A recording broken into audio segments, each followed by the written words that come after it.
Here's what I can tell you. Cuba not only has weapons that they've acquired from Russia and China over the years, but they also host Russia and Chinese intelligence presence in their country, not far from where we're standing right now.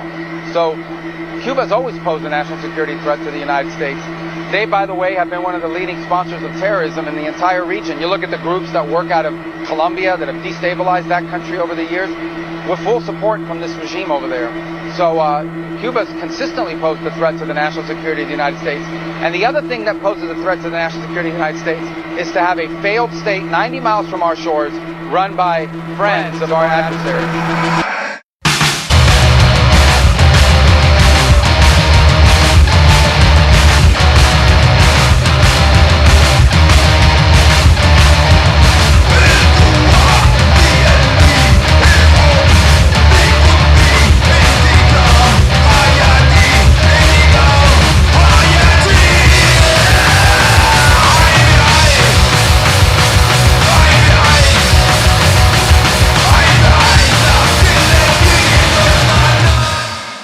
Hello, dear listeners, friends, comrades, subjects, citizens, insurgents, fugitives, defectors, dissidents, even the haters and losers. Welcome to Turbulence.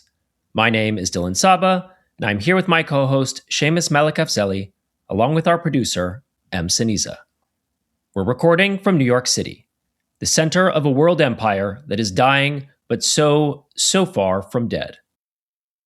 Much of the world's focus right now remains on the Persian Gulf, as US-Iran negotiations have reached a crescendo of sorts, at least if the media hype is to be believed, and we may be on the precipice of something. A flurry of diplomatic activity is underway to produce a memorandum of understanding to end the war, though no one can agree on what's in the MOU, to what extent it would actually end the war, which wars it would end, or really if it does anything beyond extending the status quo for some ambiguous period of time. While there were reports that Iran and the United States were close, hours away from a deal in which only the wording of certain matters needed to be discussed, now it has become clear that Trump still wants it all, refusing to even entertain the idea that he could be seen as capitulating. And in order to further that, he has decided to demand that every single country demanding that he end the war in the Middle East also join the Abraham Accords, including countries that have already recognized Israel and have full diplomatic relations. In any event, if there's an MOU or simply more diplomatic chaos, we'll be assessing all of it in our next bonus episode. But while the Iran negotiations appear to be the primary focus of the Trump White House, they may already be planning their next military gambit.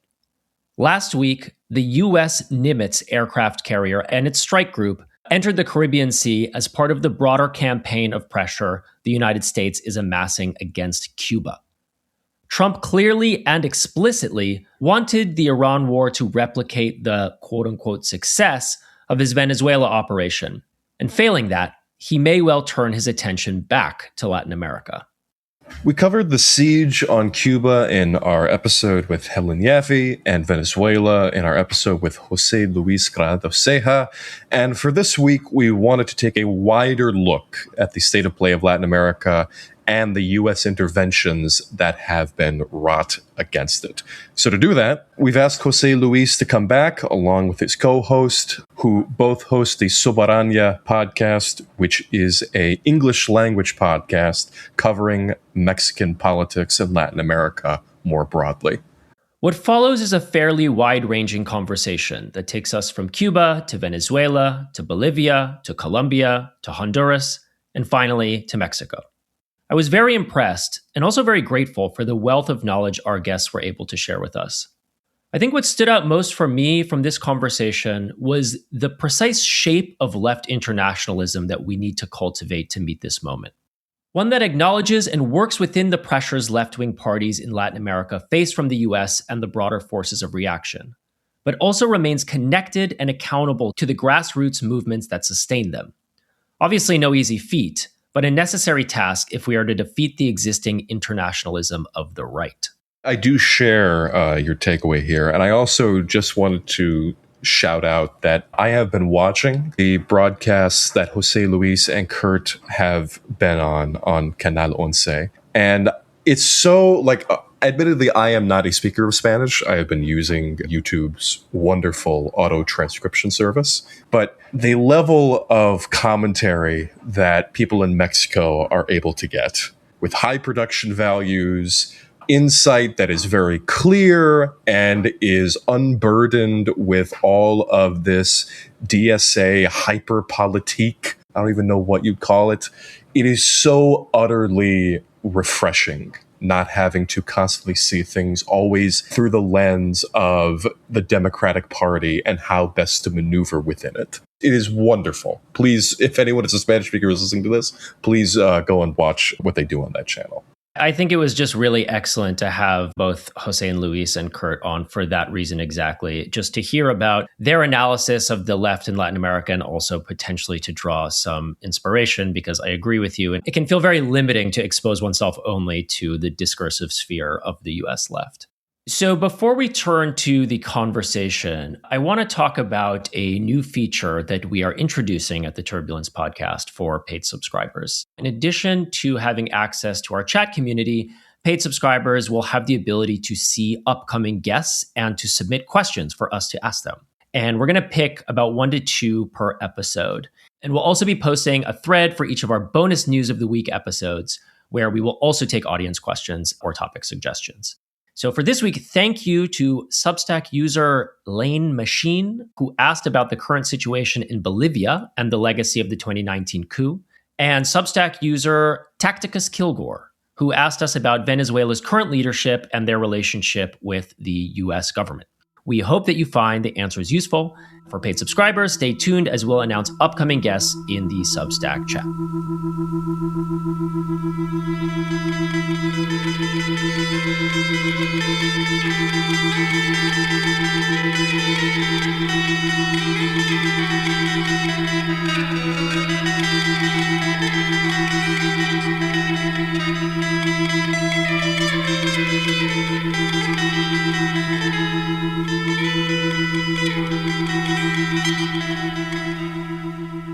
We are speaking today with Jose Luis Granados Ceja. He is the Latin America Bureau Chief for Dropsite News, a presenter for Sin Muros on Canal Once, and the co-founder of the Soberanía podcast.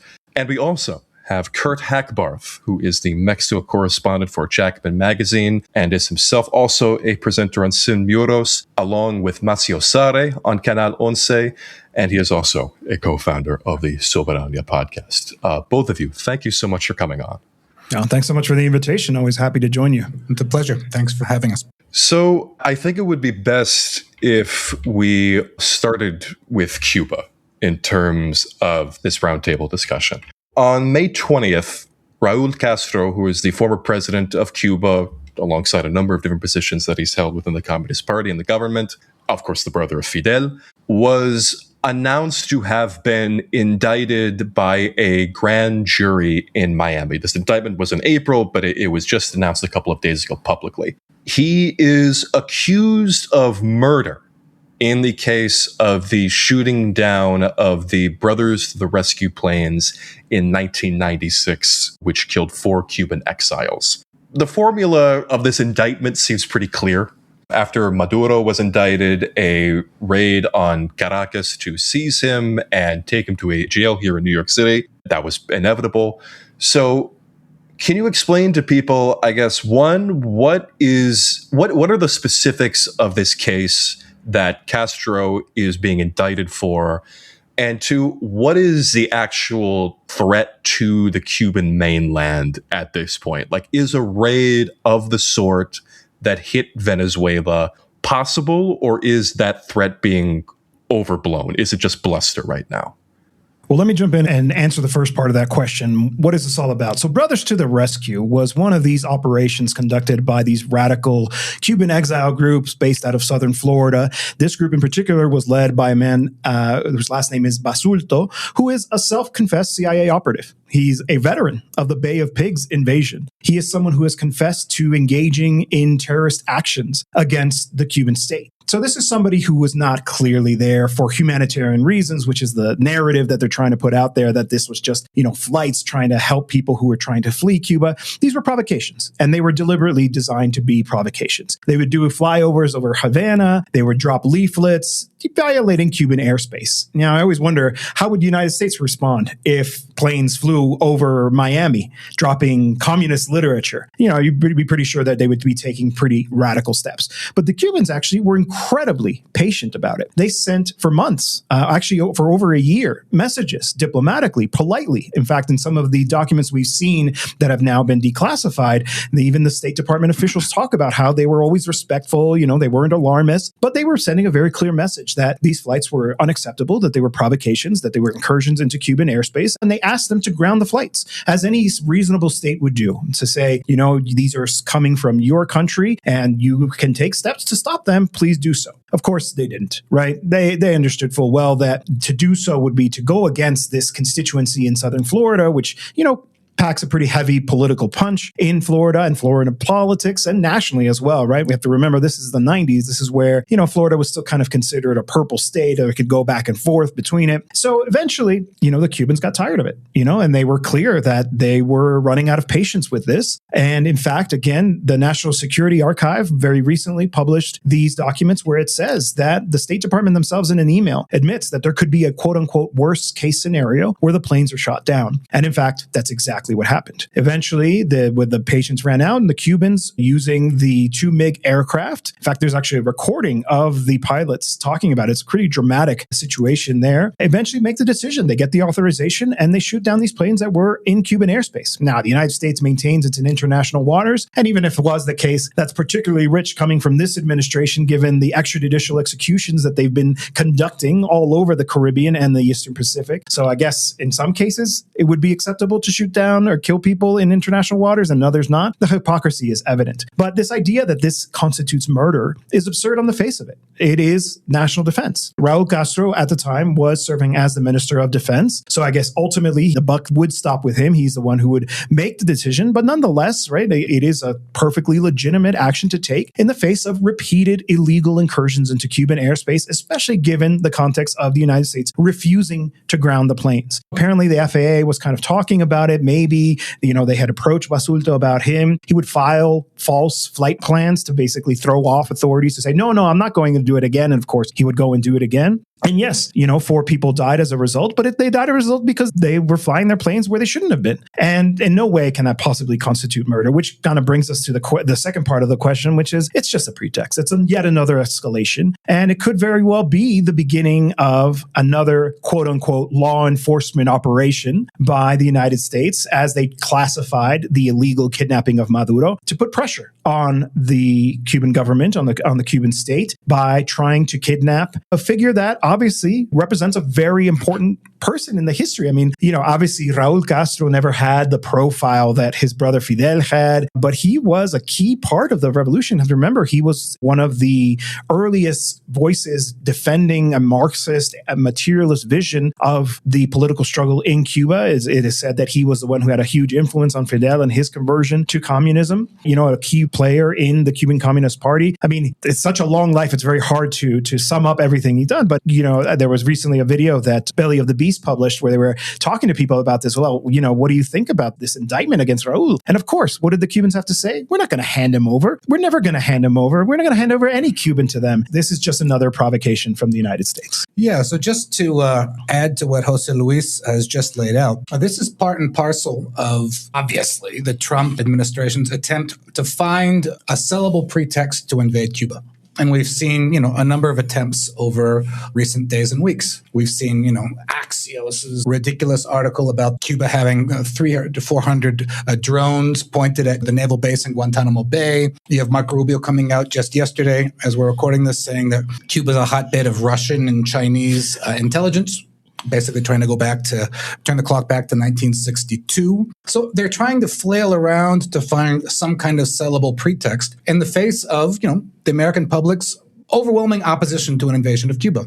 I have a piece just out today in Truth Out, so if I can plug that a little bit, because José Luis were just in Cuba a few weeks ago. So I wrote a chronicle about that just came out. And, there is a steadfast resistance that we saw from the Cuban people, and a real warning that if they think that they can repeat the Venezuela example in Cuba, that they're quite mistaken if they want to, replicate the Maduro model. But also there's opposition to the war in the United States. And I think the number was 18% in favor, 64% opposed. And if you take out the not sures, that number goes up to 81%. So I think they're trying to latch on to this idea of Raul Castro killed people, right, or killed U.S. residents, whatever else, as a lurid way to try to, manufacture consent where none is there, right? And this in the context of the USS Nimitz arriving in the Caribbean with its strike groups. We see the overflights, talking about overflights again, right? The whole paraphernalia of war that they're trying to ratchet up right when they're in the midst of trying to decide, are we going to go back and do Iran again? Are we going to do Cuba? Are we going to do Iran again? Are we going to do Cuba? The Trump administration is flailing around. But, just like the Israeli lobby is in the driver's seat with regards to Iran, it's a tiny nucleus of people in Miami, which is in the driver's seat with regards to Cuba, despite the fact that the overwhelming majority of the American public does not want this and would have favored a normalization of relations with Cuba decades ago. Yeah, I'm really glad that you brought up this Axios story, and I think correctly characterized it as consent manufacturing and ridiculous, which it clearly was, and all of the attention on it, I think, is intended to drum up some amount of popular support for military action. And of course, the Cubans have denied this report.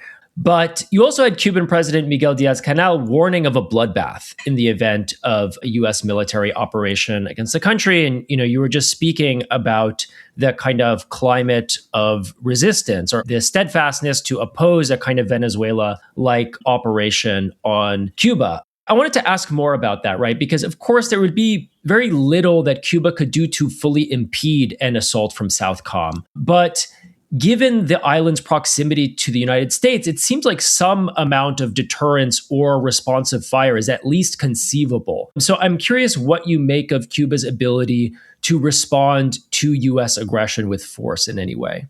I'm actually going to start by quoting Lizara Corona, who's actually a member of the Cuban militia that I met right after we participated in an event to commemorate the declaration of the socialist character of the Cuban Revolution happening right in the Vedado neighborhood where the actual declaration happened in the first place. And she told me the following: Cuba poses no threat either to the government or to the people of the United States. But if there is one word that has been erased from the Cuban vocabulary, it is precisely the word surrender. There will be no surrender here. No one is going to come here and plant an American boot on our soil and tell us what to do in our own country. And that is the attitude of the Cuban population, especially those who are cadre, right? We have to understand that the Cuban political system is deeply consolidated. The Cuban Communist Party has been in charge for decades, and they have formed and trained a lot of political and military cadre in their country who are prepared to die for their homeland. It's in their national anthem. To die for the homeland is to live. And so there is a very, very fierce determination. And I think something should also be said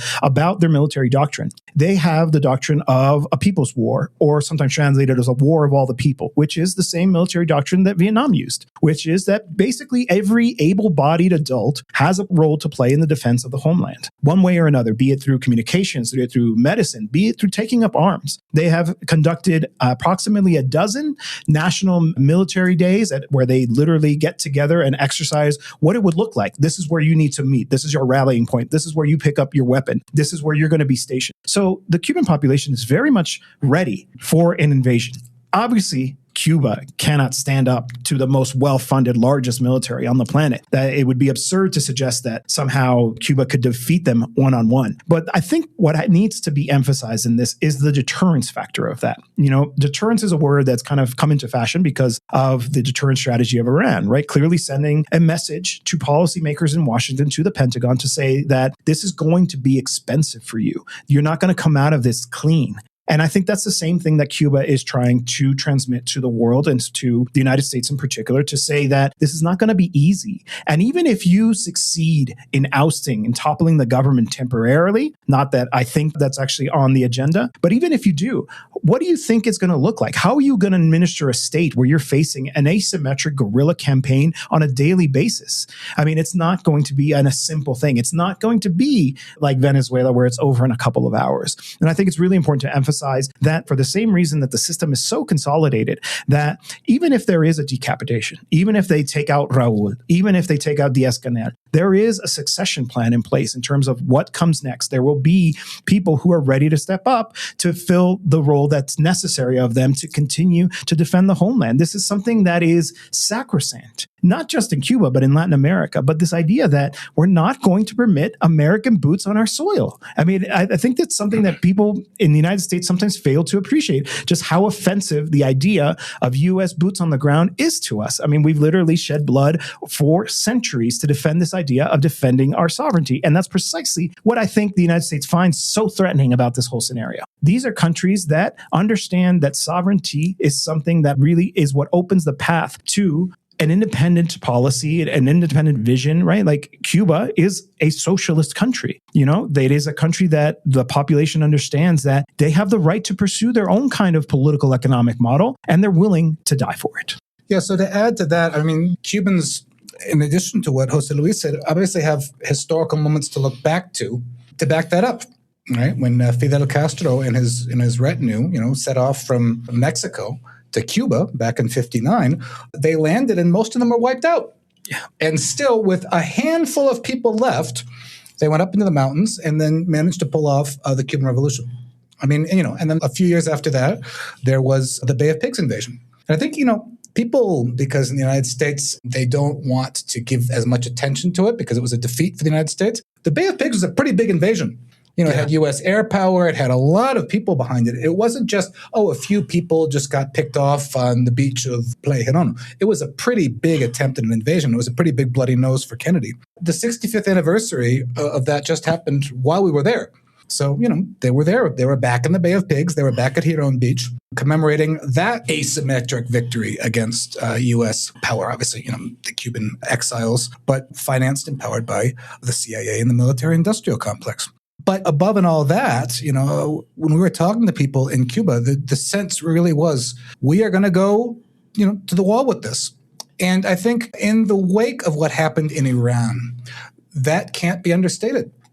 Iran just now is giving the world an example of what asymmetric resistance can look like. So it's not just theoretical. Iran spends 2 to 3% of what the U.S. does on its military, and is holding off the U.S. military to a stalemate right now, and in the state of Hormuz, and has won the war. If you look at it from the point of view of the objectives the U.S. claimed to have wanted going in, so we're in a post-Iran world as well, right? I think Trump wants to replicate Venezuela, but it's interesting that who were the people protecting Nicolas Maduro who actually gave their lives? It was Cubans. There were 35 Cubans there doing that. So I think that's an indicator for you right there. Yeah, I did want to ask about the comparisons between the Venezuelan situation and the Cuban situation, because you mentioned how many Cubans gave their lives in order to protect Maduro. Say how you talked about the consolidation that happened with the Communist Party in Cuba, which obviously did not happen nearly to the same degree in Venezuela. But I do remember, maybe not as organized ways, but I do remember the training with weapons as the threats poured into Venezuela, civilians being given weapons, that sort of thing. I remember right after the capture, there were the announcements of the Venezuelan military that they would not accept this kind of imposition on their sovereignty. I guess I still worry, from the both of you, like, what do you fear? What are the chances of a kind of comprador infiltration happening? Because when I see the director of the CIA coming to Cuba to meet with Raul's grandson, which is not a clandestine thing, it was openly announced by Cuba, admittedly. When I see the announcements that they're going to try to bring aid into the country, but not through any Cuban government organs, that is something that I do worry about, even if there are much stronger institutions against it. Well, I will say one thing is that you can only do that once as a surprise. So I think a lot of people were taken aback at how quickly and how much force they actually put behind the operation against Maduro. now we can see it coming, right? The fact that there is an aircraft carrier parked in the Caribbean once again tells us that given Trump's penchant for actually using that military option every time that he mobilizes it, tells us that it's real. And the Cubans understand it, right? They are preparing for an invasion. They are preparing for military aggression. So unlike Venezuela, even though there were signs of it, I think it took a lot of people by surprise. Certainly in my case, the messages that I received that morning, they kidnapped Maduro. I was literally rubbing my eyes like a cartoon, trying to, make sense of what I was just looking at in my own phone screen there. And so I don't think that they can pull that off again. I also think that the arrangement that the interim administration in Venezuela has kind of settled upon with the United States. There's a lot of terms that have been floating out there, protectorate, semi-colonial. I think it's less important to think about what term is correct and more think about kind of like in the material conditions, right? Which is that there have been major concessions made to U.S. imperialism now. It is a relationship that is radically different from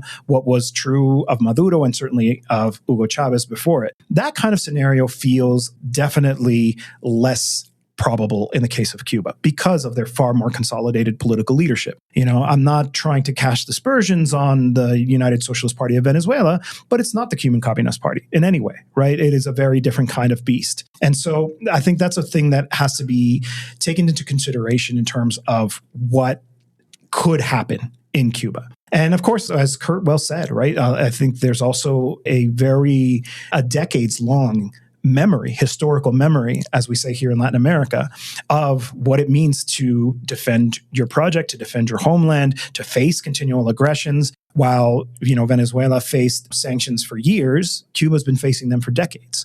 And so there is a very kind of different appreciation in terms of what it actually means to resist and the price that they're paying for it. And on that note, I think it's also worth noting, right? Of course, there is a humanitarian crisis growing in Cuba.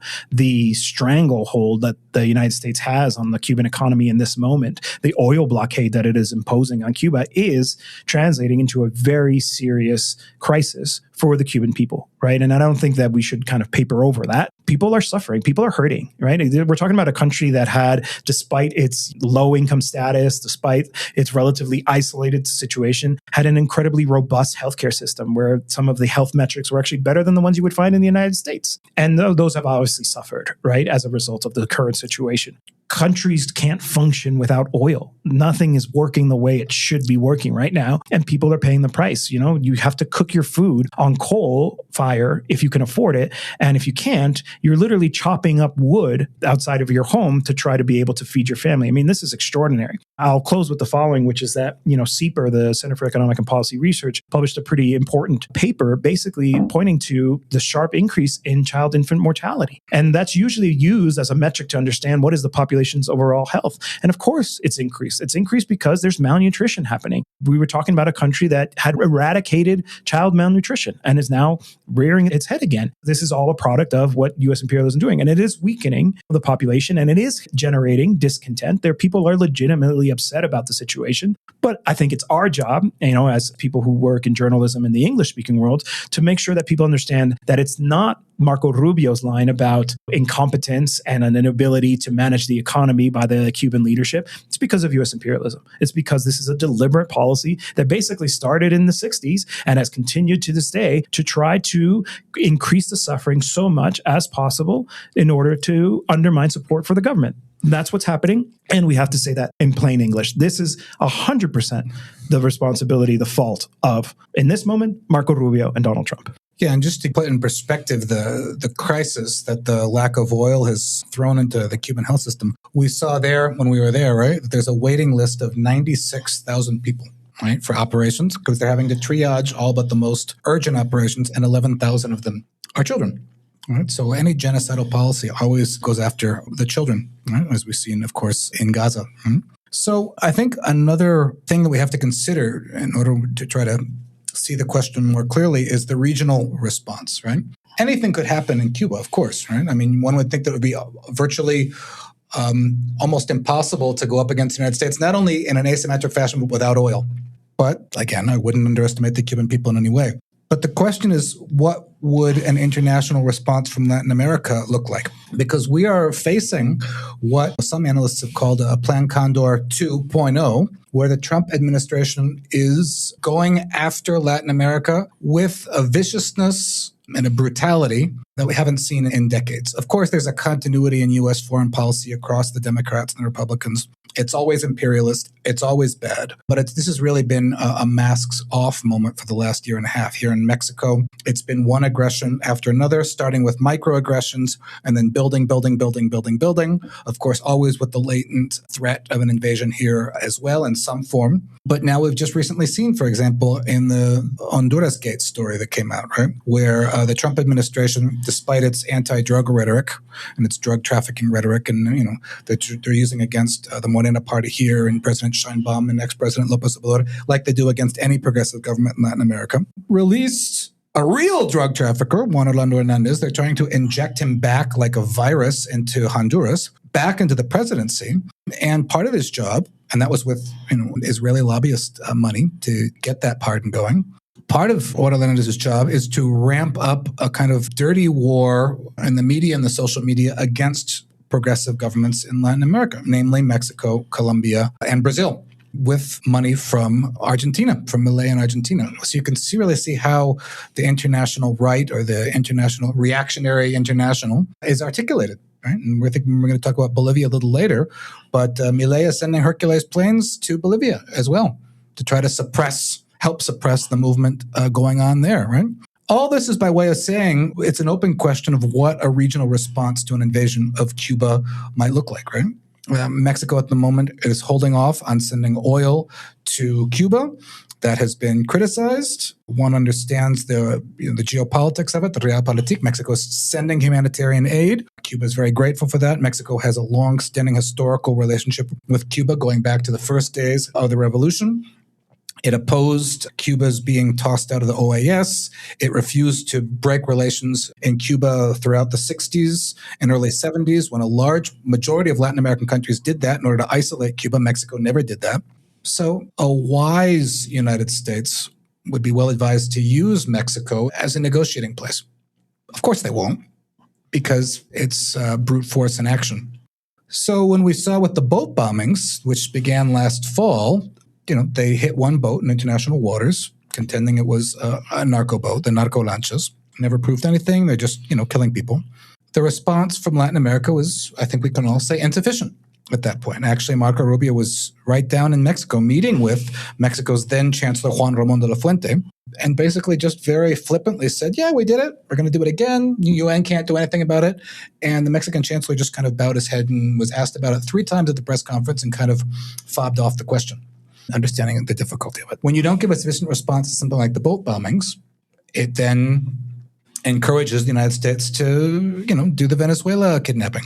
When there's an insufficient response to that, it encourages them to want to now do Cuba. Right? Obviously, it encouraged them to overstep and be all arrogant about it and get into an absolute debacle in Iran. But I still think that there are voices that Trump is getting fed that think, just like they thought that, killing the Ayatollah and decapitating the Iranian leadership was going to end that in a few days. They really think it's going to be that easy in Cuba. And Trump thinks he needs something easy now.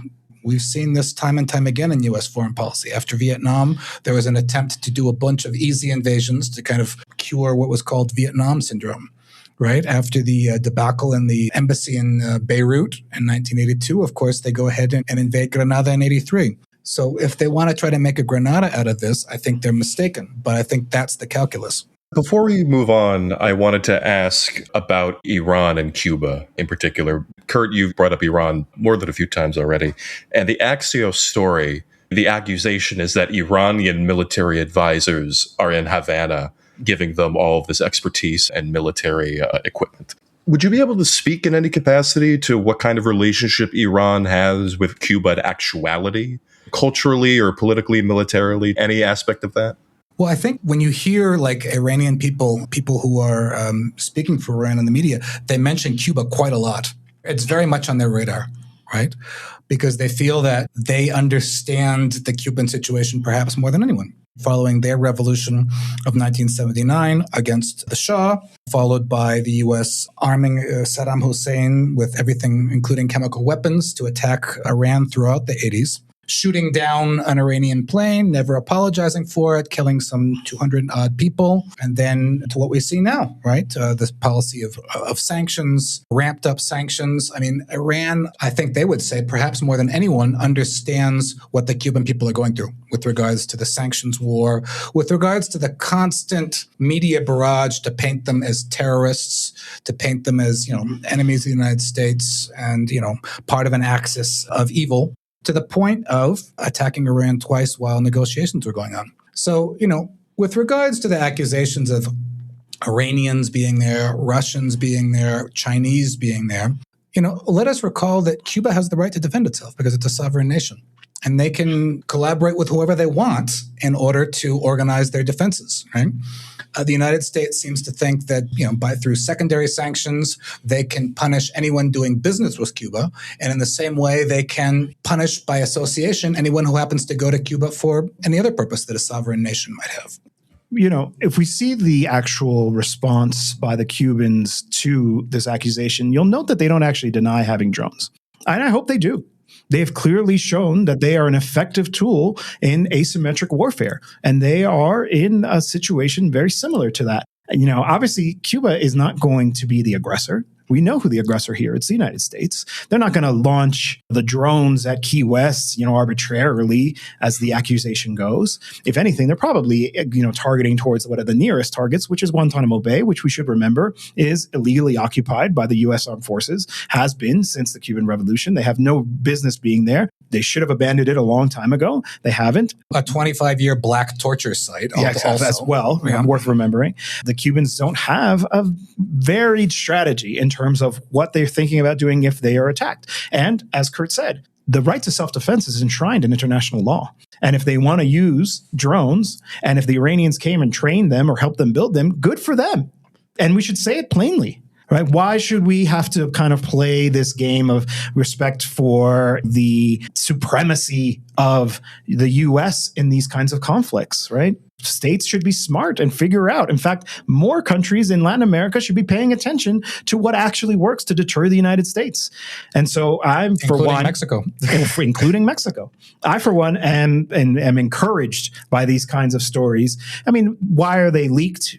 First of all, Axios, the Cuba Debate, which is an outlet based out of Cuba, did a really interesting analysis about what Axios actually, the role it plays when it comes to Cuba, foreign policy in general for the United States, but in Cuba in particular. These leaks are clearly designed to advance a certain narrative, right? To make it seem like Cuba is about to attack southern Florida and now it's a national security. I mean, we know that's not the case, right? But nonetheless, we should actually loudly, proudly defend Cuba's right to self-defense, which can include drones. I hope it does. I'm glad you said that because that's what I've been thinking too. I've seen the drum roll and I've seen the stories and the leaks and the U.S. intelligence, and my first thought is I really hope they do. And to put a finer point on it too, it would be nice to see the world, the global South more broadly, show the kind of solidarity with Cuba that Cuba has shown with the world. Mm-hmm. I think Cuba has a long history of military support for anti-imperialism around the world. And in its hour of need, I too would love to see that reciprocal form of solidarity, not out of a moral obligation, but out of the political obligation to global anti-imperialism. But yeah, time and time again, we do see this phenomenon of resistance coming only at the end of pretty relentless provocation from the Americans and from the global North. And as you said, right, there is this temptation to collaborate on some level that somehow will make the pain go away or prevent further aggression. And it just simply never does. And one thing that I think is interesting for me in thinking about Cuba and thinking about the comparison with Venezuela and really the possibility of collaboration at any level is it's just a bit harder for me to see what that would really look like, because unlike Venezuela, where, for better or worse, they really went all in on oil. in terms of formulating the economy of the country, that kind of gave it an economic structure for the possibility of collaboration, of opening up to US capital in a way that it's not quite clear what that looks like for Cuba. I mean, as you guys have mentioned, Cuba's biggest export is like its doctors, its healthcare industry. It's just not quite clear to me what that could look like in terms of caving to US demands. And I think it's telling that we don't even really see what these demands are from the Americans. It just really reads as ideologically motivated bluster, a kind of hangover or a continuation of that Cold War imperialist aggression. And so I don't know, I don't know what the Trump administration is quote unquote demanding behind the scenes, or if they are dead set on just naked military aggression, in which case a more confrontational posture makes a lot of sense, just from a kind of purely rationalist calculus. Well, the Cubans are certainly interested in finding some kind of deal, right? Like they've said it explicitly. So we're willing to talk about things. Obviously, nothing that kind of infringes on its sovereignty, but it's pretty wide open in a lot of ways in terms of what they're willing to offer. Who's really bargaining in good faith here? I think the Cubans are. Is the U.S. The Cuban ambassador to United Nations recently said, I don't think that they are bargaining in good faith. We have to remember who's driving this. It's not really Donald Trump. Donald Trump is probably looking for some kind of foreign policy win somehow, given what's happening in Iran. But he's not a man of ideology, right? In fact, before he became president, he was exploring the option of opening up Trump Hotel in Cuba, right? So it's not really an ideological question for him.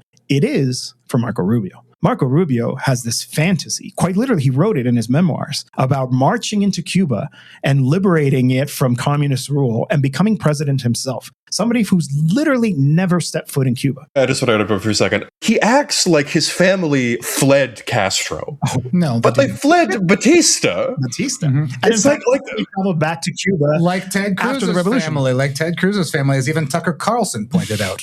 Oh my God, these fucking... Anyway, sorry. Mm-hmm. But that's Southern Florida politics, right? Mm-hmm. It's Gusano politics, I thought it was really funny because her name is Nora. I forget her last name. She's the one who published this bullshit story around the money that Gaesa, the military company that's kind of at the heart of all of the critiques that they're kind of leveling right now against Cuba. She's the one who misread the documents and published a story basically alleging that they have $18 billion in money saved because didn't quite understand how to read an Excel spreadsheet. And I mean this, look it up. Belly of the Beast again. They did an excellent breakdown of just why she's wrong, but they're insisting on this because it's driving a narrative. Anyway, so she's the same one who's like, oh, I see that they're using the Gusano insult again. First of all, we never stopped calling the counter-revolutionaries Gusano. It's not like it came back into fashion. And it's just so absurd, this idea that somehow that's what might affect the negotiations. Oh, I guess Marco Rubio's not going to want to negotiate because we called him a Gusano. Come on, that's not a serious take. These are not serious people, right? So she puts out this propaganda and then acts the U.S. like that's press also said that they invaded Venezuela because Maduro danced once. Right. Yeah. Okay. This is the kind of stuff deep analysis that you have to deal with when dealing with mainstream media when it comes to the declared foreign enemies of the United States, right? They stop being journalists, if they ever were in the first place, and become stenographers. Well, all that to say is that, it's really absurd, this notion that Cuba isn't willing to negotiate, isn't going to try to find a solution. They don't want war. They're willing to fight one, but they don't want a war. Like many, many actors have said, it would be a bloodbath on both sides, right? If they think that it's going to be like Venezuela and there's no casualties on the U.S. side, I think they're sorely mistaken. Because how do you even administer a state like Cuba after you oust the government? You'd have to be in charge of the internal security situation. Dan DePetris, who also spoke to us for a story recently on Cuba, made this point. That's going to be a clusterfuck for the United States. It's going to be like Iraq. People need to get this clear in terms of there is no easy way to engage in regime change against Cuba. And let's kind of analyze this a little bit more too, because I think it's interesting, the Venezuela-Cuba comparison.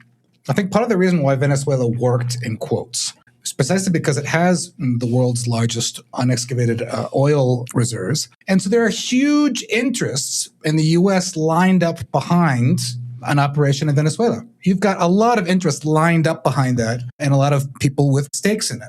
In Cuba, that doesn't exist.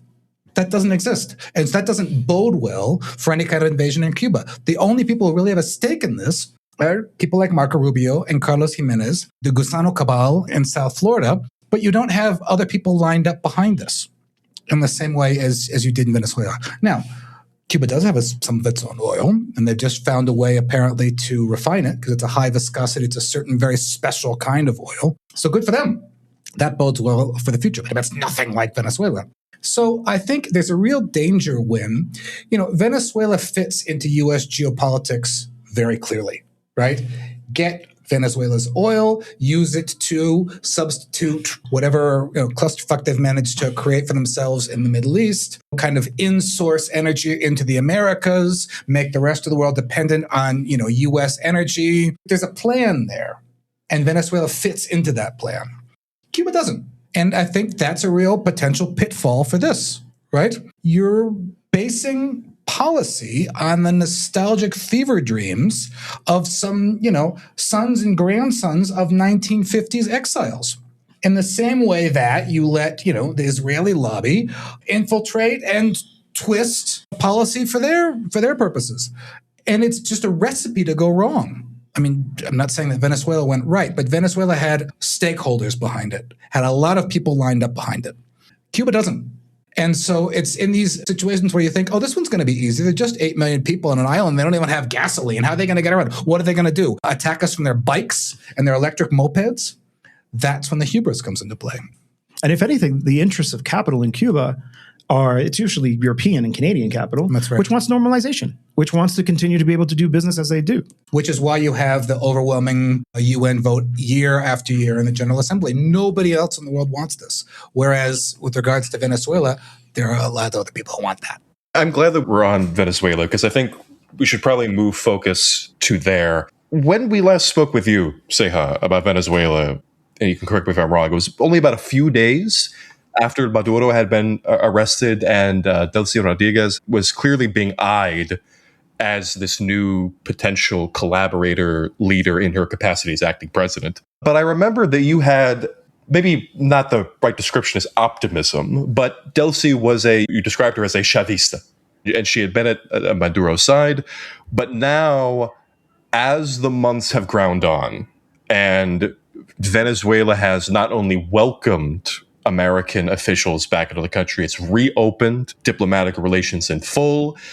I was really shocked by this story. It gave up its highly enriched uranium to the U.S. government for when it had a nuclear research reactor 30-some years ago.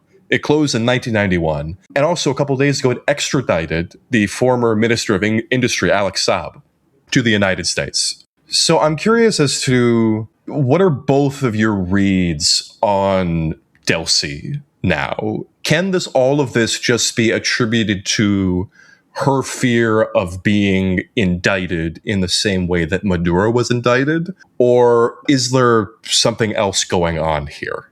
So I think it's important to always start from that point, which is that as soon as she's not useful to the United States, she's arrested or she's assassinated, right? She's still operating under a barrel of a gun, a U.S. gun pointed directly at her. You're right. I did have a certain sense of optimism of thinking that she would be able to navigate these very difficult circumstances while still preserving important parts of the achievements of the Bolivarian Revolution. Like I said, I think it's important to pay attention to what's actually happened, right? The uranium is an interesting example. Just recently, there was this notice about how the U.S. is going to engage in an evacuation exercise, right? Which means U.S. planes flying overhead, right? The last time U.S. planes flew overhead in Caracas, they kidnapped the president, right? So there's clearly some rollbacks here. I would also point to the changes to the mining law and to the oil law, right? Like these were key advances that had a vision towards sovereign development of natural resources for the good of the vast majority of the population. And now we're very much kind of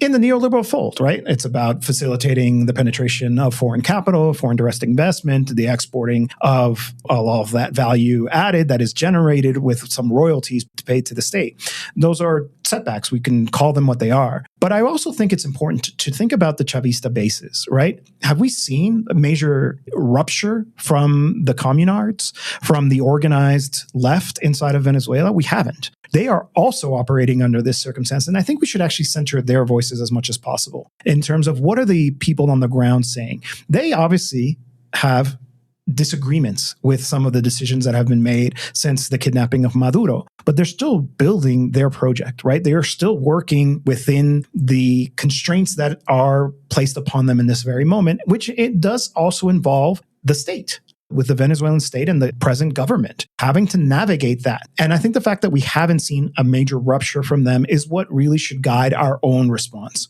For example, I've seen a lot of people take the Saab experience as, their rupture point. And it's understandable because, there was this whole campaign to see him liberated. And I think a lot of Venezuela solidarity activists got really involved and got personally invested in this figure of Alex Saab. And so they see it as a betrayal in their own eyes. And I understand the emotional response to it, but I don't think it's actually the key thing. That's not what the Chavista bases are worried about. They're not thinking about, well, they handed over to Alex Saab, so the project is over. Chavismo is dead. That's not what they're saying. The only people saying that are people abroad. And I find that deeply offensive, right? We should actually be listening to the people who are still, despite all of the circumstances that we are very much aware of now, trying to build their socialist project in Venezuela by one means or another. That can change, right? There does come a point, I think about, for example, the citizens' revolution in Ecuador, when it became obvious that Lenin Moreno was a traitor. It took a while. It took months before people were like, we're going to break with this guy because he's no longer actually fulfilling, the political project that he was elected upon. We haven't seen that in Venezuela. And until we see that, I wouldn't necessarily join the chorus of people, mostly from outside of Venezuela, who are saying that Chavismo is dead. Yeah, I think it's important to try to have, as Luis said, a Venezuelan-centric perspective on it and also a Latin American-centric perspective on it. Because we get some of the same critiques, criticisms, responses with regards to Mexico, which is a different situation. But why did López Obrador, accept the immigration deal that he did back in his first year? Why isn't, Claudia sending oil to Cuba immediately? Why are they doing this? Why aren't they doing that? And there are certainly plenty of valid critiques to be made. But I think we have to really focus our lens on what it's really like to be in an asymmetric relationship with a brutal, bloodthirsty empire. It's not a walk in the park. This isn't to make excuses for anything, but it's a question of understanding, of course, Latin American history, right?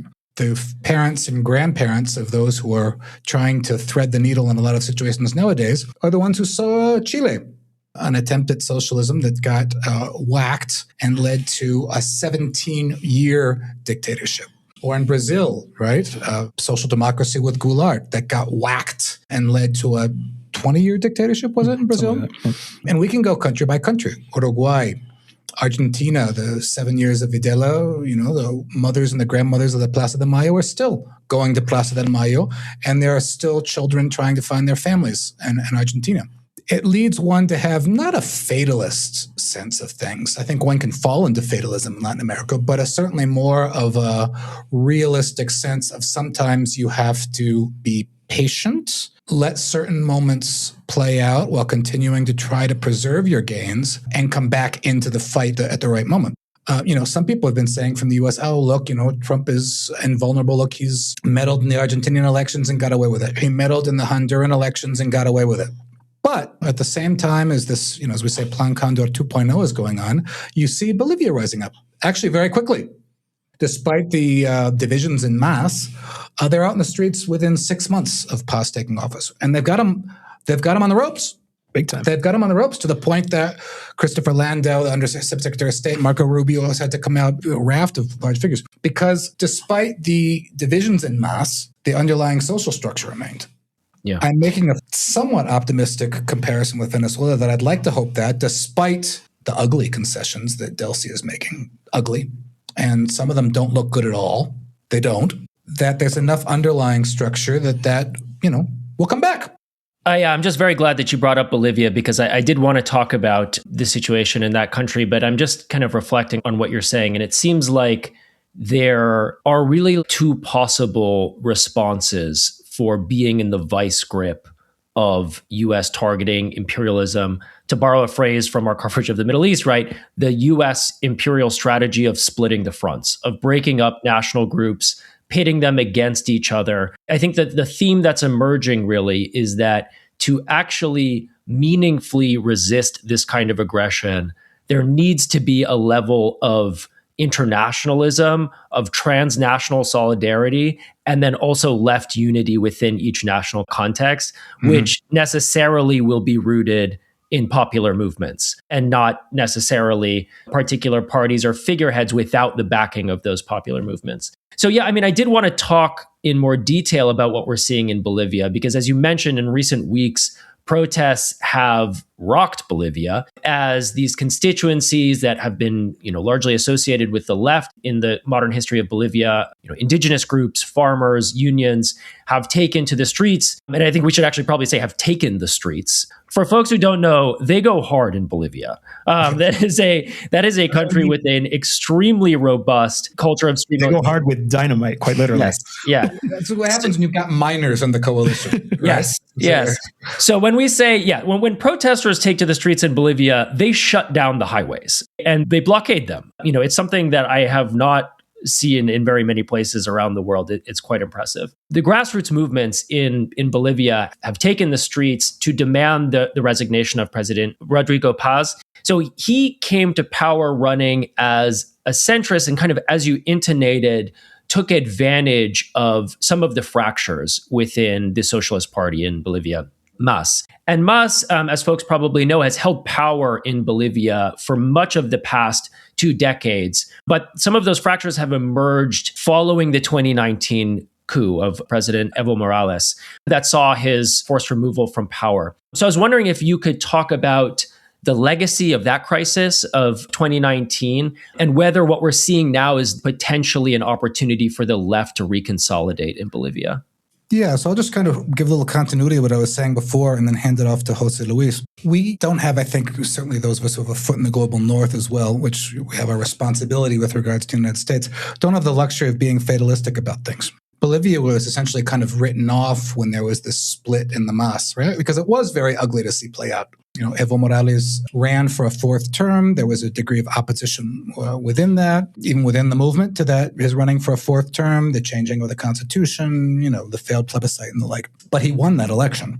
And then you see, Luis Almagro and the OAS just obscenely trying to play up an election fraud angle that didn't exist. Right, which led to the 2019 coup, Janan Áñez, right? Her massive Bible walking into the National Palace, the oversized Bible, and this idea of a far-right resurgence.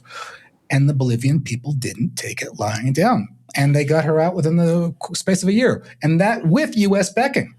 Now, that left a fracture between Luis Arce, right, who came to power, and many contend that he betrayed the socialist principles of MAS, and Evo Morales. Evo Morales, who's got a bit of a cacique syndrome there, who never wants to hand the reins over as well. One has to see that as well. So that led to a civil war within MAS, which led to the call to Morales in the recent elections to abstain from voting, and it let Paz in, as you say, falsely under a centrist platform, because his program over the course of the first 6 months has been anything but centrist. He's been going after everything: mining, electricity, the reforms to the Constitution, tried to pass a very regressive agrarian reform that he pulled back on, but too late. They're trying to do everything at once. And they were trying to do everything at once because I think they know and suspect that brand of neoliberalism is very unpopular in Latin America, despite the fact that a number of right-wing figures have gotten elected for a variety of reasons we can talk about. It's hugely unpopular. Cast in Chile is down to 30% approval, weeks after people have been out in the street in Chile, just weeks after he was inaugurated. The same in Bolivia. We see Milei, who actually had a little bit of a stickier approval rating for a while. Finally, that's tumbled as well, right? So it's unpopular everywhere it's been tried. When we're not in the late 70s where a right-wing neoliberal program can be seen as the new intellectual philosophical force, Friedmanism, Thatcherism, or whatever else. It's worn out, it's hated, it's disgusted, people are disgusted by it, people see through it. So when these people come to power through divisions or through whatever else, or in the case of Chile, through Boric's very weak presidency, they try to ram through as much as they can, knowing how unpopular it is. And so, in Bolivia, as you well said, it's a whole other kettle of fish. And so you have now a coalition of miners, of students, and go just study the history of the student movement in Bolivia. I mean, there's long-standing and indigenous movements, right, who are, have ground the country to a halt. Let that be a lesson to us in the global north. You can't just block a highway for a half hour and think you're going to get results. Right. Obviously, this requires a well-articulated movement that they have in Bolivia, but that's the state of play right now. And I think that's a necessary, encouraging note for the left in Latin America. I find it somewhat frustrating when you hear about how Latin America is turning right. And certainly there have been right-wing governments, far-right governments being elected in the region. But if you look at the way that Kurt just laid it out for us, what you'll see is that it's mostly as a result of the failures of the left. Failures of the left. And so it's not necessarily like there's an enthusiasm for it. And I think the case of Bolivia shows us how there is still, aquí abajo, down here, a resistance to all of this. Paz doesn't win if the mass doesn't fracture, right? And so those same movements are still there, and they're still willing to engage in grassroots struggle. And I think it shows precisely just how little currency neoliberalism actually has. And in fact, I mean, Paz is in he's rough shape. Yeah. Like you said, he's against the ropes. He's lost his labor minister, who played a key role in his election, right? He was basically the campaign manager. His vice president has now issued 2 statements, basically condemning the repression. His vice president, in a lot of ways, was responsible for shoring up support from indigenous communities in order for him to be elected, right? Tuto Quiroga, who is kind of the mainstay of the right, is also criticizing Paz. It doesn't look good for him. Right. And it just shows that there is a sense that these policies cannot actually be successful in Latin America. You mentioned Cast as well. You talked about Milei. There is Noboa is, I think, in a lot of ways, kind of the case study of what right-wing rule inevitably translates into in Latin America, which is deeply repressive, deeply anti-democratic, right? He's only able to maintain in power because he's basically marginalized through all of the legal mechanisms available to him. The largest opposition force there, which is the Citizens' Revolution, the Revolución Ciudadana. I think you've also seen him engaging with these militarized strategies. There's now growing concern, even amongst liberal middle-class sectors, around his policies of essentially state-backed disappearances. There was this huge scandal around these 4 black kids who were picked up and then murdered by the state, essentially. His close collaboration with the United States. And I'll close with that point because it's interesting. In the case of Noboa and the case of Paz, really, all they have left is their alliance with U.S. imperialism. That's what's keeping them in power in this moment. It's their close relationship with them, which I think is also important for us here in this English language podcast to think about how our role has to be to undermine the ability of U.S. imperialism to be able to prop up these repressive, violent right-wing regimes. And just to add to that, we've seen the dynamic in Mexico. Right. Just a few weeks ago, as I'm sure you know, there was a car accident in the state of Chihuahua. It turns out that 2 of the people who died in that car accident were CIA operatives who'd been invited into Chihuahua by the far-right governor of the state, Maru Campos. Right? And there were 2 other CIA agents that skedaddled elsewhere. Right. And then it was revealed that she'd actually built a whole tower in the city of Chihuahua, to invite in the whole alphabet soup of 3-letter agencies, the DEA, the FBI, Homeland Security, and the like. Basically, kind of low-grade secessionism against the federal government. Why do I bring that up? It's because it's the same dynamic José Luis mentioned. The PAN, which is the right-wing government in Mexico, the National Action Party, PAN right-wing party. Spanish, the right-wing party, has very few members. It has so few members that it's in danger of losing its public financing and its official party registry in Mexico because you have to maintain a number of members.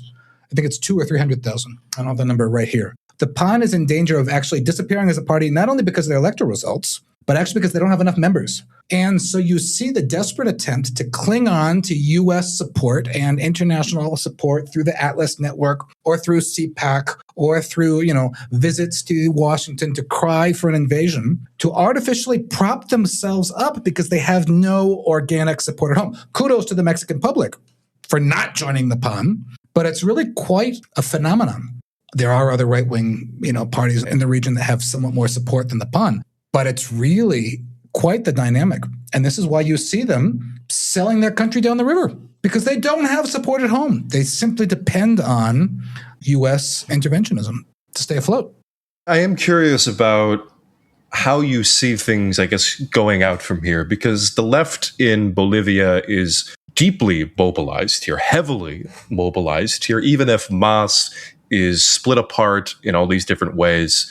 But I remember, like, you're talking about this victory that was achieved over the coup government in 2020, but that was at a time in which Mas was united behind Arce, and also the right was split apart. I mean, there was Áñez, and then there was Carlos Mesa, and then there was Camacho doing his own thing for a while there. And if Mas is split apart, and the right is also split apart, what is the hope there for the left to achieve the kind of mandate that it had in 2020, where it at least could survive for a little bit?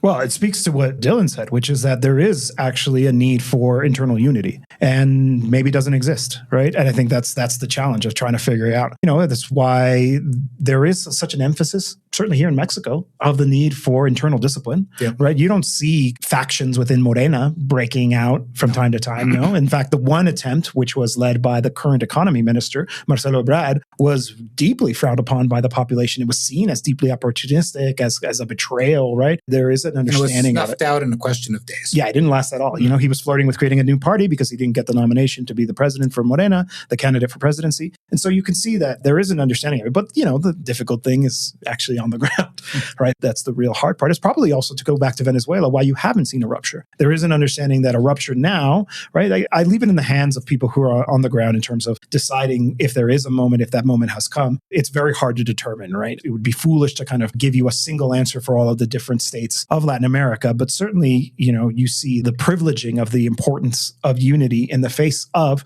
precisely not just U.S. imperialism as we know it, but a very vulgar form of it, one that is willing to kind of do everything whatsoever. And again, to bring back to what Kurt was saying, I do think one part that is missing and that we actually, I think, can be more assertive in terms of our response to is the lack of a regional unity. It does also make it more difficult in each individual state how to respond when there isn't a sense that there is other forces acting on the international stage to back you up if things go wrong, if things get more complicated. I think that's the number one criticism that I would actually also make of Morena here in Mexico. There's like flirtations with it, right? There was a couple of joint communiques between, Brazil, Colombia, and Mexico and Spain.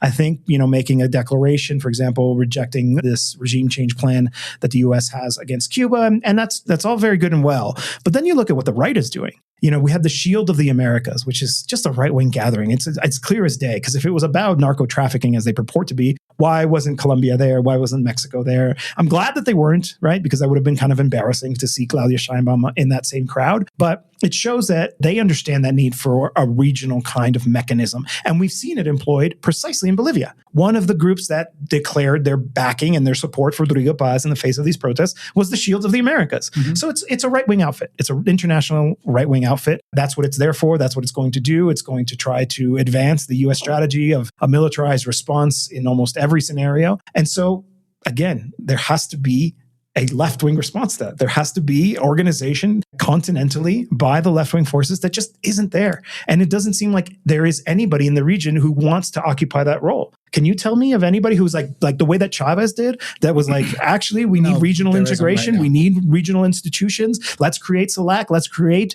UNASUR. Even López Obrador understood it, right? He's the one who rescued CELAC, but it was an incompleted project, because where is CELAC today? The Community of Latin American and Caribbean States. It's supposed to be the alternative to the OAS. It's not there. Somebody needs to take that up. Yeah, you're right. AMLO did try to promote CELAC to a point. Then there was going to be a CELAC conference in the Yucatan, right? In the final months of his presidency. That got canceled, and it didn't happen again. AMLO gave a very interesting speech on Bolivar's birthday. I think it was in 2021. I wrote a piece in Jacobin about it, and really laid out his stall about the idea of a Latin American union going beyond just occasional communiques. Right? And it was a really great speech, and it was at a very timely moment. And a lot of people really took it well and said, well, this is a vision for some kind of Latin American union. Within weeks, you could see that somebody had twisted his arm. He was then saying, oh, no, it should include the United States. It's like, no, it can't include the United States. But for a few weeks there was this idea of trying to create something there. That's gone dormant again.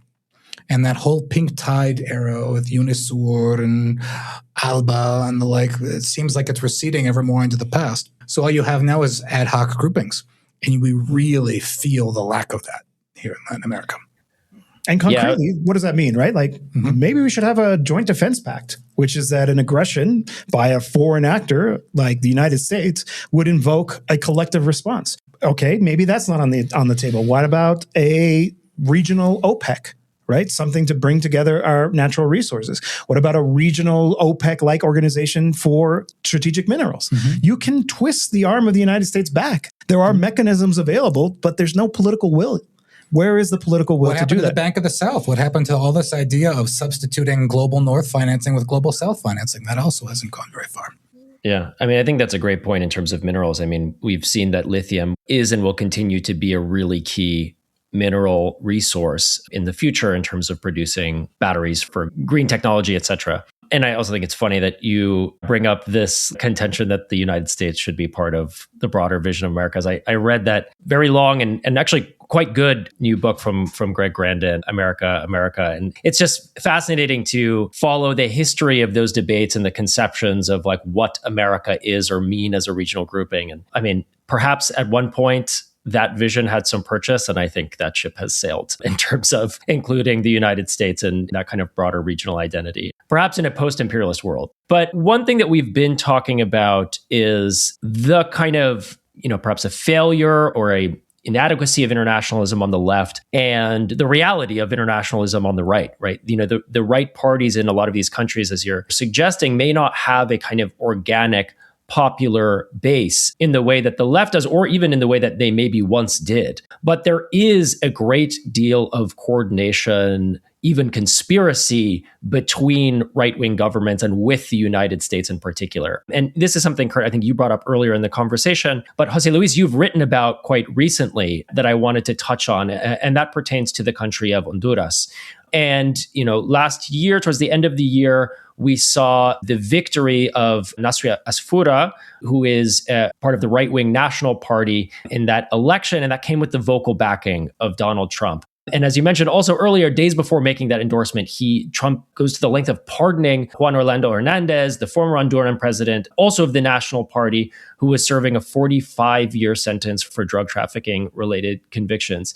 Jose Luis, you did some really amazing reporting recently on what's being called Honduras Gate, which is a set of leaked audio recordings that point to a broader conspiracy of collaboration, of direct involvement to really have U.S. and even potentially Israeli influences shape the political trajectory of Honduras and the region more broadly. So can you just share a bit more about what you found there?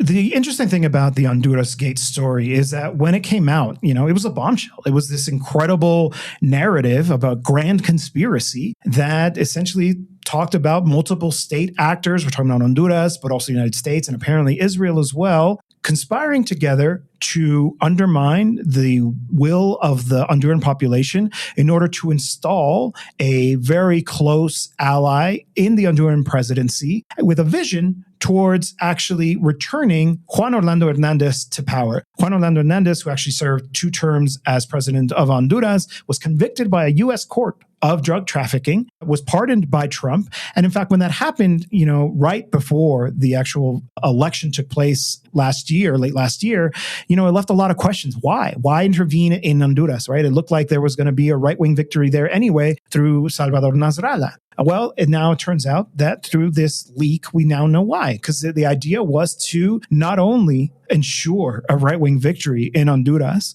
but also to have somebody who was going to work in the interests of U.S. imperialism, not just in Central America, but in Latin America more broadly, with this grand conspiracy in their own words, right? That's the amazing thing about these leaks, is that it's the actors involved saying out loud in these audio messages exactly what they intended to do, which is to create a fake news website, try to undermine support for governments in Colombia, in Honduras, the Libre, the Zelaya family there, in Mexico as well. it shows that just the lengths they're willing to go to. And the interesting thing is that, it's such a audacious story, that a lot of people, myself included, actually had our doubts about its authenticity. I mean, it's pretty incredible to hear Juan Orlando Hernandez essentially admit that, yes, we installed Nasser Yasfura in power with a vision for him. He says quite literally in the audio, you are in the presidential chair thanks to me, right? And saying, I'm going to be president. And if their plan comes to fruition, right, you'll have Juan Orlando Hernandez, a repressive, authoritarian, narco-trafficking president back in power in Honduras, doing the bidding of the United States and Israel, right? With the support of actors like Javier Milei, which apparently, he provided some funding for some of this, right? With money stolen from Honduran public coffers. So over at Dropsite, what we decided to do is, in the face of kind of these extraordinary allegations, was to kind of do our own work, right? And we asked an NGO called Earshot to do their own analysis of it, to actually look and to tell us. We picked a handful of files, 3 of them, 2 of Juan Orlando Hernandez and 1 of Nasser Yasfura, to tell us, is this AI generated? And is this the voice of the people who this publication is claiming is actually in the recordings? And yes, right? So Honduras Gate did its own analysis, and they also published it. It's kind of detailing this software that they use. They bought a license with this software called Phonexia to determine whether or not it was AI generated. They came to the conclusion that it was not AI generated, and Earshot did the same thing. The additional step that Earshot was able to do for us, which I think is really quite interesting, was that they asked me to share known recordings of Nasser Yasfura and Juan Orlando Hernandez, and then they have their own software that's able to compare. And they were able to say with a, quote, moderate degree of confidence that it was indeed these people in the recordings, right? So it just gives more legitimacy to this publication to be able to shore up this story and to get out there and to tell people that, yeah, indeed, it does sound like this conspiracy is true, that Juan Orlando Hernandez got a pardon from Donald Trump in order to advance this strategy of installing what is essentially an extension of U.S. and Israeli interests in Central America, to not only have kind of that stronghold in the region, but also to undermine support for other governments in the region. It shows, I think, is just, an example, and again, in their own words, of just the lengths they're willing to go to, of how this hybrid war strategy involves kidnapping presidents, involves parking aircraft carriers in the Caribbean. It involves extrajudicial executions. It involves using things like the Shield of the Americas to back right-wing actors like Rodrigo Paz in Bolivia. And it also involves undermining the support that exists for left-wing governments in the region. And the key thing for me here is precisely the defense of sovereignty that countries like Colombia and Mexico are engaged in, right? Because that's what's preventing the United States. It's their defense of sovereignty, their defense of resources, their interest in serving their constituents as opposed to U.S. political and economic elites that is impeding the U.S. agenda in the region, which, as we discussed previously on this program, it's about access to resources. It's about access to labor power. It's about accumulating wealth in order to be able to position U.S. imperialism in its dispute at the global level with its peer rival, China. So we talked a little bit about Colombia, and also we were discussing the idea of some Latin American leader bringing up the idea of further regional integration. And someone who has been advocating for that in some capacity has been Gustavo Petro. And there have been these rumblings from the American government that there may be a non-recognition of a future Colombian government should the new candidate that is backed by Petro's party, if he wins. So I'm curious if you could speak to whether or not Petro still maintains as positive of a relationship as he seemed to have with Trump maybe a few months ago. How has it ebbed and flowed? Is it turning negative because of, as you were talking about, these larger considerations about the region? Or does he have a problem with Petro in particular, Colombia in particular? Well, it's interesting. The Petro case has been kind of an example of contrast with Claudia Sheinbaum, who rhetorically at least has maintained a cool head strategy and not engaging with Trump's ridiculous, over-the-top provocations and And every time Trump says something like, Mexico is in control of the cartels or this or that, she says, oh, well, that's just his way of speaking.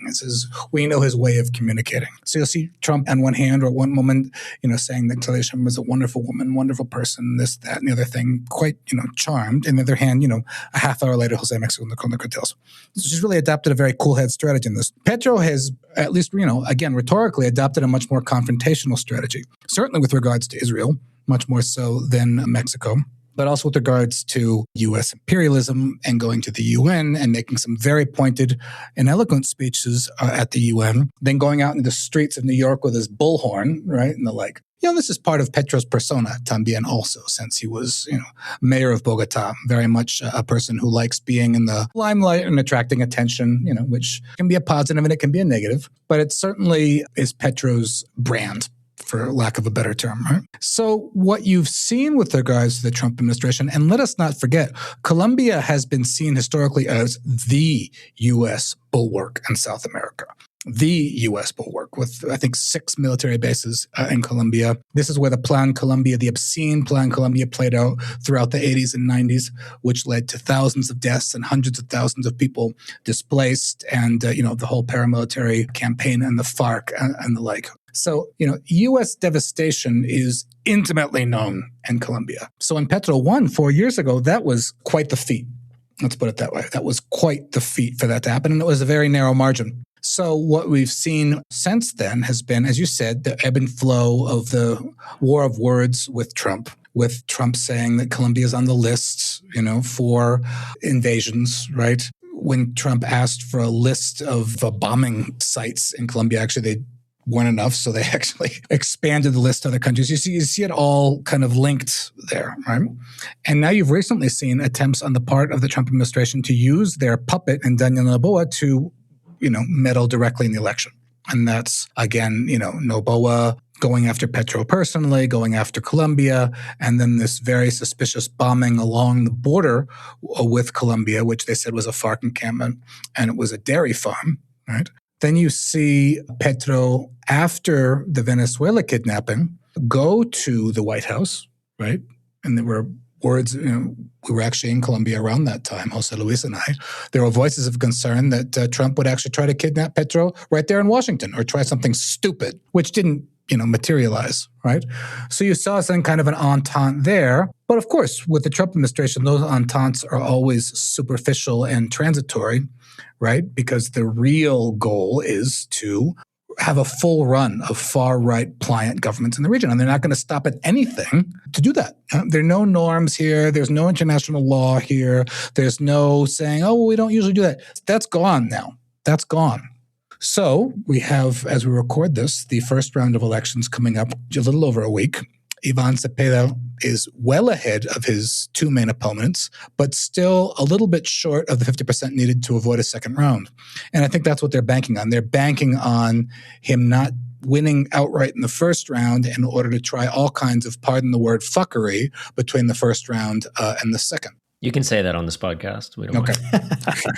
Yeah, I mean, I'm glad that you brought up the degradation of international norms and the U.S. willingness to distort their own domestic legal code to try and impose a political reality on these states of Latin America. And I thought perhaps we could maybe end by turning to Mexico, where you both are currently based. And recently, the United States has escalated this practice against Mexico as well. So it has used the Department of Justice to target Mexican officials. And historically, this is not a new practice, but historically it has been used for drug-related indictments. But there's actually a recent directive from the Department of Justice that indicates a desire, a willingness, a plan to use terrorism-related statutes to go after Mexican officials. And this comes only weeks after a recent indictment of the governor of Mexico's Sinaloa state. And so I'm curious how you read this particular escalation in the broader context of U.S.-Mexico relations and the broader context of the power struggle between Trump and Claudia Sheinbaum in particular. So I think it speaks to what Kurt was just talking about in terms of them willing to employ any and every strategy that is available to them. The timing of the unsealing of the indictment against Sinaloa Governor Rocha should really raise a lot of eyebrows. these are serious allegations. There have been circulating rumors for a while about maybe potential ties between this individual in particular and organized crime groups. Obviously, that needs to be investigated, right? I think the line from the Mexican president, Claudia Sheinbaum, has been that there will be no tolerance for impunity. If somebody is connected, then they should face justice. But they should face justice in Mexico. There's no need to have to relegate that authority to the United States. When I talk about the timing, it's really quite curious. Earlier in the podcast, we were talking about how it turns out we discovered that there were illegal, unconstitutional CIA operations happening inside of Mexico through the state governor, Maru Campos, in Chihuahua. I say it's illegal because the 2020 national security law expressly prohibits foreign agents from participating in operations. They're allowed to do information sharing. They can be in the country. They're not allowed to have weapons. Apparently that also happened in this particular case, but we all found out about it because of a car crash, right? And also who knows how many others. There's evidence to suggest there's actually at least 4 other instances of CIA agents operating inside of Mexico without authorization. And this indictment comes right after that happens. And for me, that makes it a Hail Mary pass to try to save their ally in Maru Campos, to try to distract from that scandal and to talk about this one instead. And that's part of the hybrid warfare strategy. It's part of this idea that the United States is seeking to try to leverage whatever cards it has in order to continue to extract concessions from the Mexican government. Arguably, the Mexican government has actually been a little bit too willing to compromise with the United States government in trying to attend to the issue that is of importance to the Trump administration around, drug trafficking and, the border issues and et cetera. So they unseal this indictment. They use it as an attempt to distract from the scandal around the CIA. And I think it shows that, this government has no scruples, right? They are willing to do anything and everything to be able to advance their agenda. And I think it's really interesting because I did this analysis of a story that was published in America's Quarterly. Are you familiar with this? It's published by the American Society Council of the Americas. It's the propaganda outlet of this. And American Society Council of the Americas is basically a soapbox for energy interests in the United States. That's who funds them. Exxon, the other major oil companies in the United States, JP Morgan, BlackRock. We're talking about big capital in the United States. So if you want to know what they think about the Americas, go to the Americas Quarterly. So Luis Rubio is his name. He's the head of a think tank here in Mexico, which has actually in its past been funded by the State Department, by USAID, called Mexico Evalúa. And he does this really long article kind of like criticizing the Mexican government's response to this scandal around Ruben Rocha, the governor of Sinaloa, but also around Maru Campos. He basically repeats Caroline Leavitt's lie that Claudia Sheinbaum was not sufficiently deferent enough and worried about, didn't pay her respects about, the lives that were lost in this car accident when she actually did. It was quite literally the first thing she said. She's like, above all, we lament the loss of lives. So just kind of repeating the White House line. But for me, the giveaway was the very last paragraph where he talks about this crisis actually can be an opportunity for Mexico to attend to the structural problems around its economy. And there you have it, right? This is all also about a question about ripping open the country in order to get access to the resources. Why? Because there is a nationalist government in Mexico that defends its natural resources, that those resources should be in the hands of the state. In the case of lithium, that's the case. Mexico has a very robust state oil company in Pemex, where it's fully owned by the state, unlike Petrobras, for example, to try to get U.S. capital to maybe penetrate into Mexico. So then you see this link. You would think that these things aren't necessarily connected. What does narco trafficking have to do with the Mexican economy? Well, there you see it, right? Anything to try to get what is their ultimate aim? Access to the resources here in Mexico. And I think that article ends up saying that part. It, for me, was the part that really kind of made it so evident for me of the connection between the two. Let's go after the Mexican government. Let's try to tar them with this label of being a narco government in order to get them to concede to us in the middle of negotiations around the free trade agreement.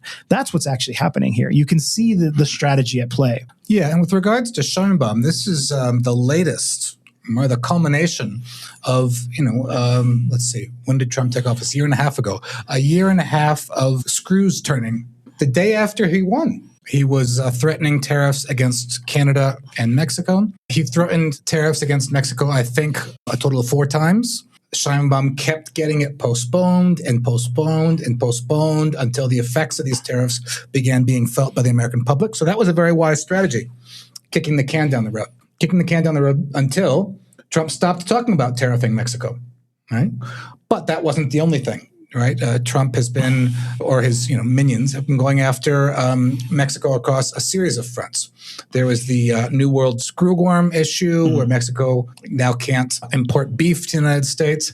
The United States dropped the ball on that because that's been coming up from Panama for years. Mexico flagged the issue of the United States. They didn't take action, and where we are on that. They trotted out a 1940s water treaty about shared watersheds between the Colorado River and the Rio Grande, saying Mexico wasn't giving its share of water to the U.S. Well, there had been a drought. Last year there wasn't, but the previous years before that. So they had to go through that whole thing. Then the United States threatened to not recognize the new airport in Mexico City, the AIFA, and to withdraw slots for flights, and so that there'd be fewer flights coming from Mexico into the United States. It was just been one thing after another, after another, after another. On the other hand, they've been demanding security cooperation from Mexico, and Mexico has expelled some 90 people with sentences without even going through the formal extradition process. That's what I mean. Mexico has bent over backwards to try to be cooperative with the United States, but you can't placate Trumpism ever. Never in the United States history, but even more crudely with Trumpism. They'll take whatever they can get and they'll keep slapping and slapping and slapping, right? So she's had to be kind of this figure of eternal patience, Claudia Sheinbaum. But it's built up to now the CIA crisis, where it's very clear that the CIA has been operating at the behest of at least one right-wing governor in Mexico and arguably others, because they said those CIA agents came out of another state, which is Nuevo León, to Chihuahua, right? And it has to be pointed out that the U.S. ambassador to Mexico, Ron Johnson, is ex-CIA and has his hands all over this.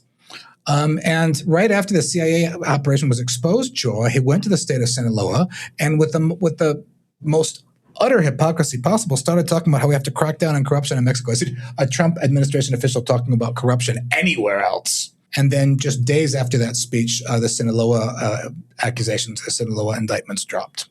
So it's very clear. And we were warning from the beginning, don't accept Ron Johnson as an ambassador. He's a CIA operative.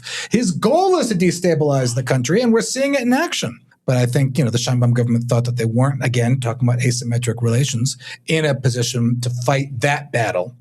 Because, they reject Ron Johnson. They could be somebody just as bad or worse. I don't know, it's hard to get worse than Ron Johnson when they have so many other fronts open. Right? Which is, again, goes back to the need of having a real active base and not leaving it all in the hands of the presidency, which is interesting that last weekend, the Morena party was out marching in Chihuahua, calling for the impeachment of this far-right governor, Maru Campos. So I think this has finally shaken the Morena party out of its lethargy to realize that they're not just an appendage of the president's PR strategy, they have to be operating independently. Which is an important point to expand on. Actually, there has been a change at the top of the leadership of Morena. So the previous president of the party has now shifted into a government position, and the former secretary for well-being, basically the person responsible for Mexico's very successful social programs, which are direct cash transfer programs, unconditional cash transfer programs, Ariana Montiel, who has a lot of experience working in the territory, working with the bases, building out these social programs, is now the new president of Morena and has a very different vision in terms of it's not just enough for the president to kind of handle this file. There's obviously a very important role for that. And if you ask me, I think Claudia's strategy is basically to try to wait it out, basically try to see if the midterms will give Mexico a little bit more breathing room by weakening, Donald Trump's power domestically, but to also understand that the party has a different role. The party should be active in organizing and mobilizing, and we're starting to see a lot more of that. And I think that's actually a really positive sign, because the truth is it's not going to end anytime soon. As long as Trump is in power, even if he has, a Democrat majority in Congress, is going to continue to screw with Mexico and all of Latin America, as we just explained on this entire program. But in the case of Mexico specifically, right, as Kurt said, sure, there are concessions that are made, and the United States comes and then is all grateful. Mark Wayne Mullen was just in town this week, recording this on the 22nd of May. And it's all positive. It's all good feelings. What a great relationship we have. And then, next week, they're going to start accusing Claudia Sheinbaum of being a narco president, right? That's kind of the way it's going to go. And so there has to be an understanding that your bases have to be ready for the fight. because it's going to come. Eventually, right? Eventually, this contradiction is going to resolve itself one way or another. And when that comes, you better hope you have your ducks in a row and that your bases are ready to endure what's coming next. And just to be clear, there's a mandatory revision starting just now of the free trade agreement. And there were some leaks that were published in a column in the El País newspaper that basically laid out that the United States wants the whole farm. They want in on the energy sector. They want regulations wiped away that would create any kind of hindrance to U.S. multinationals, doing what they want in the Mexican economy. And they also want a veto of foreign investment that's unpalatable in Mexico, namely China. Basically, the United States wants to be able to veto Chinese investments in Mexico. That's what they want. Jose Luis, Kurt, thank you so much for your time and your insights. It is much appreciated. Our pleasure. Pleasure Absolutely. to be here. Thanks, guys. Really appreciate it.